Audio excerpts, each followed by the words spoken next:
presented by agriculture classes Morana. Please subscribe my channel. Chapter 16 व्यावसायिक फसलों की खेती अंक 3। नमस्कार दोस्तों, मैं नरेंद्र सिंह एग्रीकल्चर क्लासेस मोराना से आप सभी का एक बार फिर से स्वागत करता हूं। आज की इस वीडियो में मैं आपके लिए फसल उत्पादन के ऑब्जेक्टिव प्रश्न ओटी लेकर आ रहा हूं। आज मैं एक नए चैप्टर पढ़ाने वाला हूं और आज चैप्टर है व्यावसायिक खेतियों का अध्ययन। तो व्यावसायिक खेती के अध्ययन के बारे में हम देखते हैं और ये जो व्यावसायिक खेती का अध्ययन है वो 3 अंक के प्रश्न यहाँ से आते हैं। जो मैं आपको प्रश्न पढ़ाने वाला हूँ ऑब्जेक्टिव में वो आप अच्छे ढंग से पढ़ लें, पूरा वीडियो देखा करें जिससे आपके पूरे अंक आएंगे। आपने पिछले पशुपालन के वीडियो देखे होंगे और वहाँ से मेरा सिलेबस पूरा फंसा हुआ है, यहाँ से भी पूरा ही फंसेगा। आप बशर्ते ये है कि आप पूरा वीडियो देखें। तो चलो शुरू करते हैं।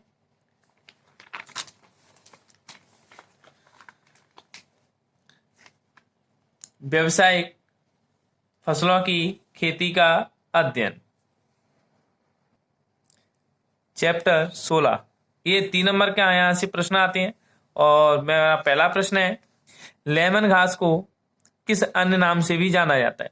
तो लेमन जो घास होता है उसको नींबू घास के नाम से, मालाबार घास या चाइना घास या कोचीन घास के नाम से भी जाना जाता है। तो लेमन घास को किस अन्य नाम से जाना जाता है? ऑप्शन में इनमें से 4 में से कोई भी पूछा जा सकता है या 3 पूछ लें और 1 क्या दे दे, यह सभी।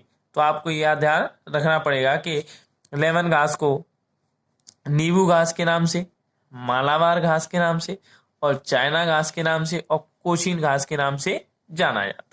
ठीक है दोस्तों। अगला प्रश्न है, नींबू घास का वानस्पतिक नाम क्या है? जो नींबू है ये लेमन घास यानी नींबू घास, लेमन घास आ जाए, नींबू घास आ जाए, मालाबार घास, चाइना घास, कोचीन घास का वानस्पतिक नाम बताइए। कोई भी यहाँ से भी ये ऐसे ही पूछ सकता है कि नींबू घास का वानस्पतिक नाम बताइए या लेमन घास का बताइए या मालाबार घास का वानस्पतिक नाम बताइए या चाइना घास का वानस्पतिक नाम बताइए या कोचीन घास का वानस्पतिक नाम बताइए। तो जो कोचीन घास है या नींबू घास है उसका जो वानस्पतिक नाम है वह है सिम्बोपोगोन फ्लैक्सोसस। क्या है? सिम्बोपोगोन फ्लैक्सोसस। और आपको पता होना चाहिए कि ये जितने भी घास होते हैं वो ग्रैमनी कुल के होते हैं, क्योंकि ग्रैमनी कुल का जो दूसरा नाम होता है वो घास कुल भी होता है। ग्रैमनी कुल का जो नाम है घास कुल और एक और नाम होता है उसको हम पोएसी भी बोलते हैं ग्रैमनी कुल को। ठीक है। अगला प्रश्न है, सिट्रल का संबंध किससे है? तो सिट्रल का संबंध लेमन घास से, यानी लेमन घास से प्राप्त होता है तो सिट्रल प्राप्त होता है। यहाँ पे प्रश्न क्या है, अगर वह पूछता है कि सिट्रल का संबंध किससे है तो सिट्रल का संबंध किससे है? लेमन घास से या नींबू घास से या मालाबार घास से, चाइना घास से या कोचीन घास से है। ठीक है। यहाँ पे आपको इनमें से इन 4 नामों में से कोई भी ऑप्शन दे सकता है। ठीक। और अगर वो पूछता है लेमन घास का या लेमन घास का संबंध है, ऑप्शन में सिट्रल भी मिल सकता है। तो किससे संबंध है? सिट्रल से इसका संबंध है। अगला प्रश्न है, नींबू घास में कितने % सिट्रल पाया जाता है? नींबू घास में कितने प्रतिशत सिट्रल पाया जाता है? तो नींबू घास में 70 से 90% क्या पाया जाता है? सिट्रल पाया जाता है। ठीक है। अगला है, लेमन घास की पत्तियों से क्या निकाला जाता है? तो तेल निकाला जाता है। लेमन घास की जो पत्तियां होती हैं उनमें से क्या प्राप्त होता है? ऑयल यानी तेल प्राप्त होता है। यहाँ पे एक प्रश्न ऐसे ही बन सकता है कि लेमन घास में तेल किससे निकाला जाता है? तो लेमन घास में लेमन घास की पत्तियों से तेल निकाला जाता है। किससे तेल निकाला जाता है? पत्तियों से तेल निकाला जाता है। यानी लेमन घास में तेल किस पेड़ पौधे के किस भाग से प्राप्त होता है? तो पौधे की पत्तियों से लेमन घास में क्या प्राप्त होता है? तेल प्राप्त होता है। ठीक है। अगला है, लेमन घास से 1 से 20 किलोग्राम प्रति हेक्टेयर तेल की उपज प्राप्त होती है। यानी लेमन घास से कितने किलोग्राम प्रति हेक्टेयर तेल की उपज प्राप्त होती है?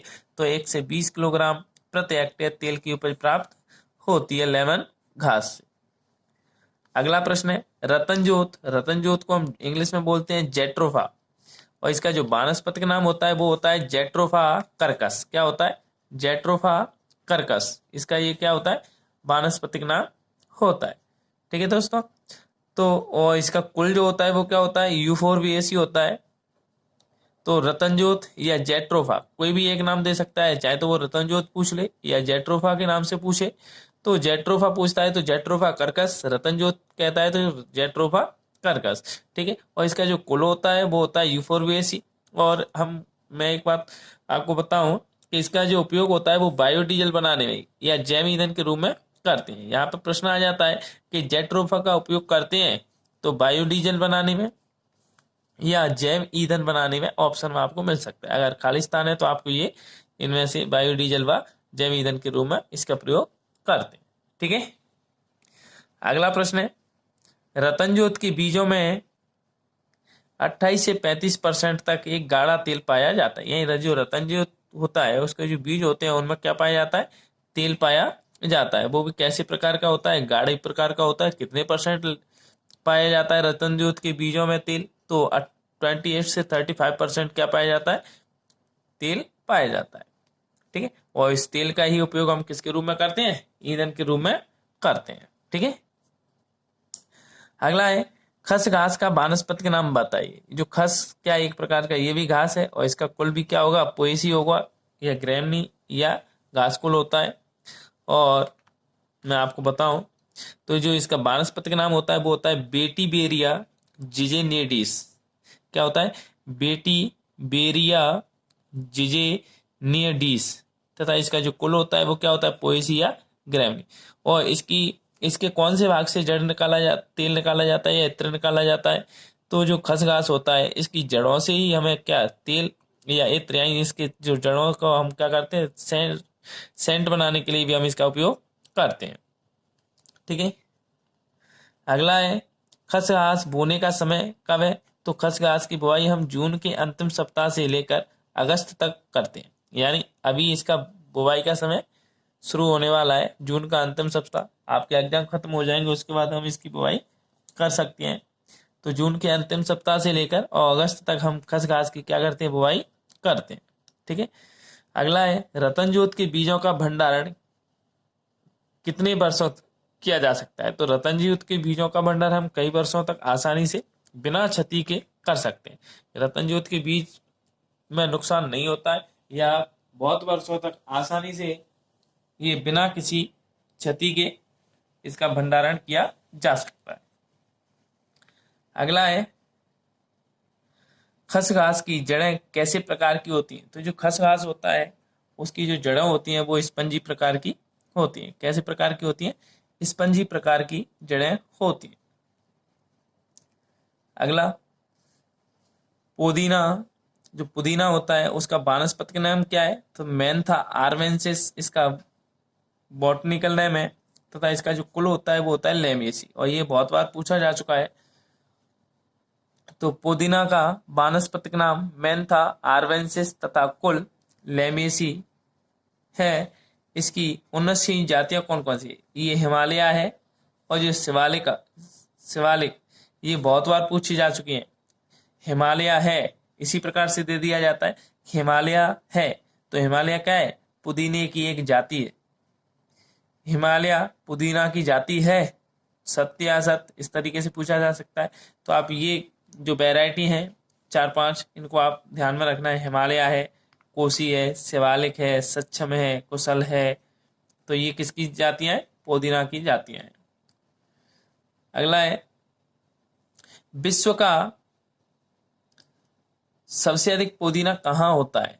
तो आपको मैं बताऊं कि विश्व का जो सबसे अधिक पुदीना होता है वो कहाँ होता है, हमारे देश में ही होता है, भारत में होता है। ठीक है, अगला है, पुदीना का जन्म स्थान माना जाता है। यानी पुदीना का जन्म स्थान कौन सा है, तो पुदीना का जन्म स्थान हम जापान को मानते हैं। जापान को हम क्या मानते हैं, पुदीना का जन्म स्थान मानते हैं। अगला प्रश्न है, पुदीना के तेल में कितने परसेंट एसेंशियल ऑयल पाया जाता है। जो पुदीना के तेल में कितने परसेंट क्या पाया जाता है, एसेंशियल ऑयल पाया जाता है। तो वो 65 से 83% तक ये पाया जाता है। अगला प्रश्न है, बेलाडोना कैसी जलवायु का पौधा है। तो जो बेलाडोना होता है वो समशीतोष्ण जलवायु का पौधा होता है। तो बेलाडोना कैसी जलवायु का पौधा है, समशीतोष्ण जलवायु का पौधा होता है। इसके अलावा आपको मैं बताऊं, मैंने यहाँ पे भी कुछ प्रश्न बना के रखे हैं और वही है जो इम्पोर्टेंट है, किसके बीजों का प्रयोग कई वर्षों तक बिना क्षति के कर सकते हैं। इस तरीके से प्रश्न पूछा जा सकता है कि किसके बीजों का प्रयोग कई वर्षों तक बिना क्षति के कर सकते हैं। तो रतनजोत के बीजों का प्रयोग मैंने आपको बता चुका हूँ। विश्व का सबसे अधिक पुदीना कहाँ उत्पादित होता है? तो भारत में। खसघास का वानस्पतिक वेटिवेरिया जिजेनिडिस। रतनजोत के बीजों में कितने % तेल पाया जाता है? तो रतनजोत के बीजों में 28 से 35% क्या पाया जाता है? तेल पाया जाता है। ठीक है, और इसका एक सेट और होगा, वो मैं आपको बता देता हूं।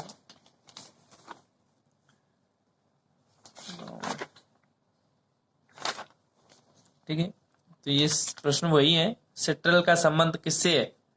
तो सिट्रल का संबंध लेमन घास से है, मैं आपको बताया था अभी। खस घास के किस भाग से तेल या इत्र निकाला जाता है? तो जड़ से।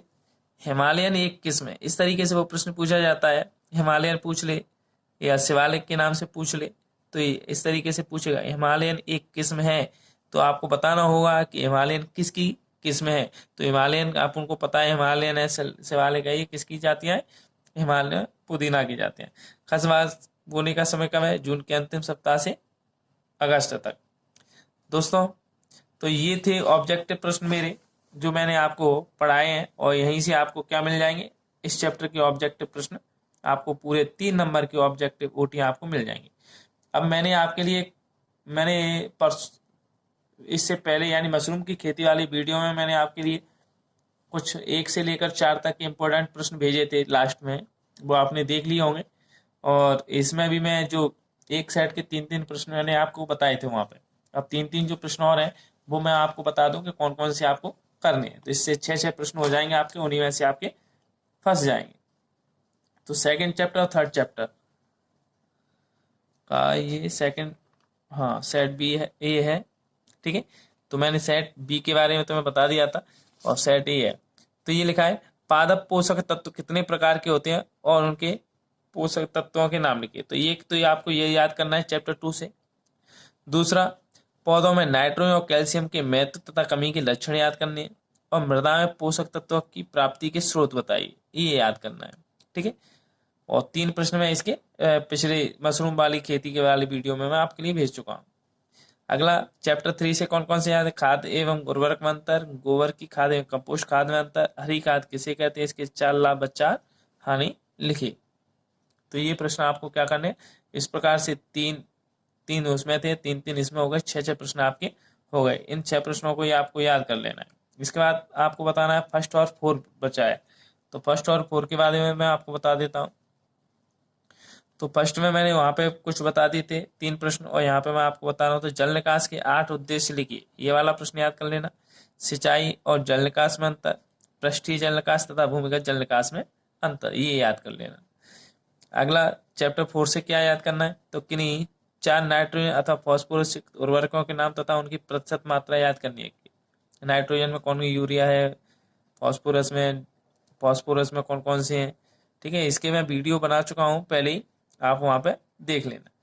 जैव उर्वरक किसे कहते हैं, इसके लाभ बताइए, ये याद कर लेना। निम्न पर टिप्पणी लिखिए। यह प्रश्न कोई भी 1 या 2 टिप्पणी यहाँ से पूछी जा सकती है, परंतु आपको एक तो ये याद कर लेना है, राइजोबियम एक नीला शैवाल, इनको मत याद करना, इन दोनों को। ठीक है, तो ये दोनों में ही से आपको मिल जाएंगे। इस प्रकार से जो थ्योरी के क्वेश्चन थे उनके सारे जो बड़े बड़े प्रश्न थे, यहाँ पे क्या है, मैंने आपके लिए पूरा पूरा वीडियो बनाया था शुरू में, इसलिए मैंने ये आपके लिए भेज दिए। ठीक है, तो आशा करता हूँ आप मेरा पूरा वीडियो देखेंगे, और जो लोग लास्ट तक देखेंगे उन्हीं लोगों को ये जानकारी प्राप्त होगी। बाद बाकी लोग जानकारी नहीं ले सकते हैं, क्योंकि जो लोग लास्ट तक नहीं देखेंगे, वीडियो पूरा नहीं कंप्लीट नहीं करेंगे, तो उन लोगों को नहीं पता चलेगा। आशा करता हूँ आप मेरे द्वारा दी गई जानकारी आपको पसंद आएगी, और पढ़ते रहिए, अच्छे अंक लेकर आइए। कल फिर मिलेंगे एक नई वीडियो के साथ, तब तक के लिए नमस्कार, जय श्री राम। अगर आपको मेरा ये वीडियो पसंद आया हो तो मेरे चैनल को ज़रूर सब्सक्राइब करें, लाइक करें, कमेंट करें और अपने दोस्तों के साथ ज़्यादा से ज़्यादा शेयर करें। धन्यवाद।